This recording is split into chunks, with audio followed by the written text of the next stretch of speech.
और इस वक्त सीधे सरोजनी नगर सीट का ही हाल बताने के लिए धीरेन्द्र पुंडीर मेरे वरिष्ठ सहयोगी हमारे साथ जुड़ गए हैं। हमारे साथ तमाम सहयोगी भी इस वक्त मौजूद है। विकास चंद्रा को भी आप टेलीविजन स्क्रीन पर देख रहे हैं और अभिषेक शर्मा को भी आप टेलीविजन स्क्रीन पर देख रहे हैं। सबसे पहले धीरेन्द्र जी, मैं आपके पास आऊंगी चूंकि आप सरोजनी नगर सीट पर ही इस वक्त मौजूद हैं, जहां से राजेश्वर सिंह ताल ठोक रहे हैं, पूर्व ईडी अधिकारी।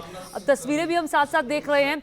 पहले सुबह 7 बजे चूंकि मतदान शुरू हो गया है और उससे पहले भगवान का आशीर्वाद लेने पहुंचे हैं। बड़ी उम्मीदें कर रहे हैं आज वो।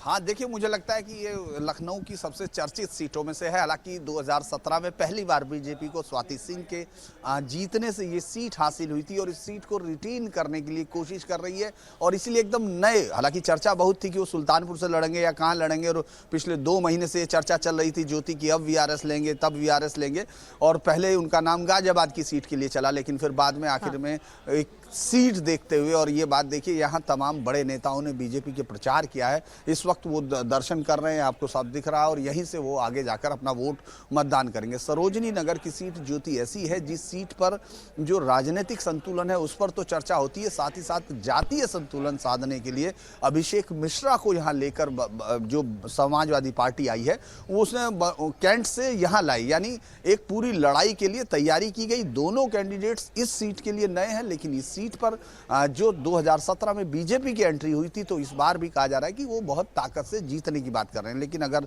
जातीय समीकरणों की बात करेंगे तो 90,000 ब्राह्मण मतदाता किस तरफ जाता है, ये भी बड़ी तेजी से इस पर डिस्कस हो रहा है और ये सब जगह चर्चा भी है। और लेकिन यहाँ कुछ मुद्दे हैं और इसको गढ़ भी कहा जाता है। ऐसा नहीं है कि लखनऊ में कोई, अगर हम पिछली बार भी देखें तो एक मोहनलालगंज छोड़कर लखनऊ की ज़्यादातर सीटें उनके पास ताकतवर थी।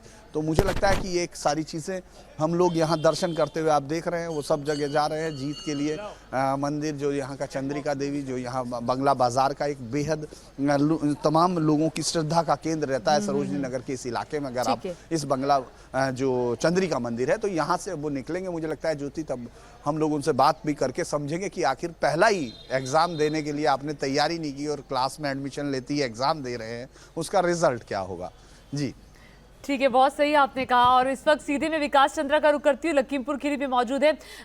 विकास, लखीमपुर की भी 8 सीटों पर आज वोट डाले जा रहे हैं, चूंकि 7 बज चुके हैं। तस्वीरें जरा दिखाएं, क्या माहौल है सुबह सुबह? जी, मतदान शुरू हो गया, 7 बज चुके हैं। ठीक मेरे पीछे देखिए मतदान केंद्र है। सुबह से ही लंबी कतार लगी हुई है, लोग कतारों में खड़े हैं, अपनी बारी का इंतजार कर रहे हैं और काफी हाई प्रोफाइल बूथ माना जा रहा है। लखीमपुर खीरी का निघासन विधानसभा के बनबीरपुर गांव मतदान केंद्र पर मैं अभी मौजूद हूं और इसी मतदान केंद्र पर केंद्रीय गृह राज्य मंत्री अजय मिश्रा टेनी, उनके बेटे आशीष मिश्रा और उनके पूरे परिवार के लोग मतदान करेंगे। 208 नंबर का ये बूथ है, उसी पर आकर के अजय मिश्रा टेनी अपने परिवार के साथ मतदान करेंगे। सुबह से ही यहाँ लोगों के आने का सिलसिला शुरू हो गया था, लंबी लंबी कतारें लगी हुई हैं।